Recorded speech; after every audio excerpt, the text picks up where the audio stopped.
The coordination crisis, trade wars, tariffs, and the search for a new world order. Summary statement.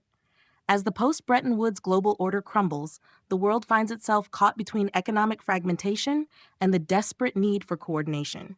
Tariffs, trade wars, and geopolitical rivalries are symptoms of a deeper collapse in trust and shared purpose. Without a new system to restore economies of scale and enable cooperation, global prosperity will remain out of reach. This exposition explores how we got here, what's breaking down, and the competing visions for what might come next. 1. Introduction: the fractured global system. The post-war era was defined by convergence, a shared commitment to trade, trust, and growth under a U.S.-led system. But that era is gone. The headlines today speak a different language: tariffs, sanctions, currency wars, protectionism. What was once a tightly woven fabric of global cooperation is unraveling. At the center of this unraveling lies a simple but powerful equation. Global prosperity equals economies of scale multiplied by the ratio of coordination to fragmentation. The global economy only works when scale meets coordination. It requires interoperable financial systems, efficient supply chains, stable trade relationships, and predictable governance. But those coordination mechanisms, many of them designed under the Bretton Woods framework, are now failing. We are entering a coordination crisis, and the longer it goes unresolved, the more costly it becomes. 2. Part 1. The Rise and Fall of Bretton Woods 2. After the collapse of the original Bretton Woods gold dollar system in 1971, the world shifted into a more informal yet highly functional arrangement later dubbed Bretton Woods 2.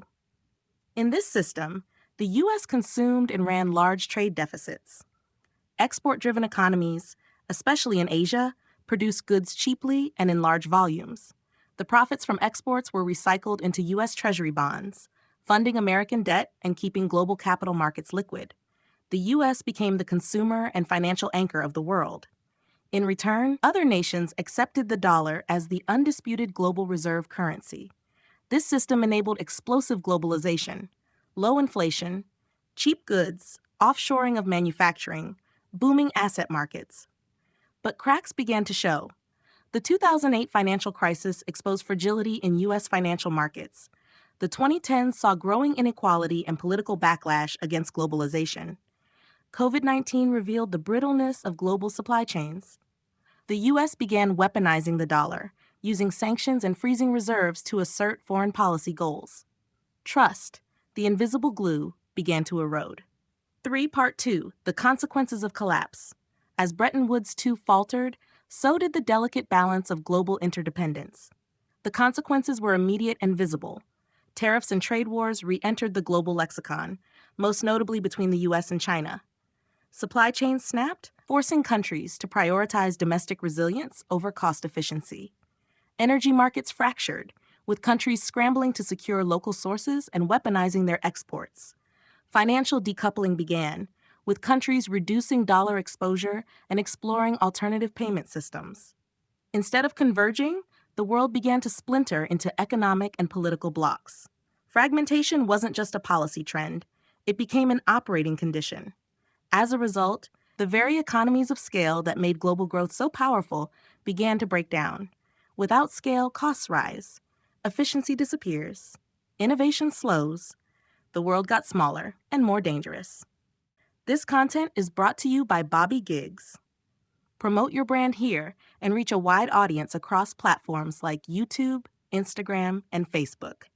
Follow the links in the description to get started. 4. Part 3. Searching for a new operating system. The breakdown of Bretton Woods 2 triggered a frantic search for a replacement. What emerged was not a consensus, but a competition, a contest between competing visions for how the next world order should function. Zoltan Pozsar's Bretton Woods 3 framework suggested the next system would be anchored in commodities, not credit. Outside money, like gold, energy, or even Bitcoin, replacing trust in fiat. The BRICS Plus bloc began experimenting with commodity-backed trade, oil for yuan, gold for rubles, rupees for fertilizer. Nations bypassed the dollar in growing volumes. Central banks pursued CBDCs to maintain control and reduce reliance on the Western banking infrastructure. Meanwhile, decentralized networks and crypto infrastructure emerged as a radically different vision: permissionless, peer-to-peer, and sovereign by design. Each vision reflects a different response to the coordination crisis. Some trust centralization, others trust code, but all recognize the same truth. The old system is dead, and a new one must emerge. 5. Part 4. The coordination problem. All roads lead back to the core challenge: coordination.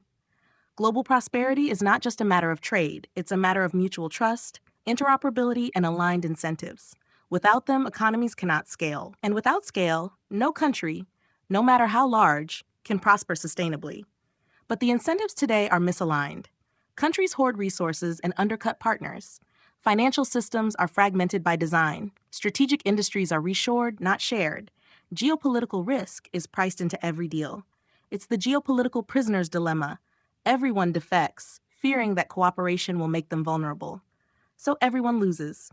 To rebuild coordination, we need infrastructure that enables interoperability in payments, identity, trade data, trustworthy institutions or protocols that reduce the cost of agreement, shared incentives so that cooperation becomes rational again.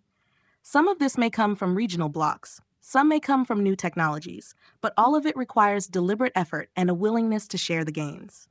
6. Conclusion: a world in flux. The coordination crisis is real and accelerating. What we're witnessing is not just a momentary disruption, but the collapse of a global operating system. The fragmentation we see in tariffs, tech standards, and trade alignments is the inevitable result of a system with no shared compass. But this is also a moment of design, a moment to ask, what kind of world do we want to build next? Do we double down on fear, protectionism, and zero-sum logic?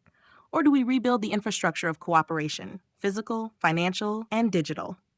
The scale equation still holds. Global prosperity equals economies of scale multiplied by the ratio of coordination to fragmentation. If we solve for coordination, we still have a chance to thrive. If not, then the tearing will continue. And what comes next won't be a new world order, it will be a world disorder.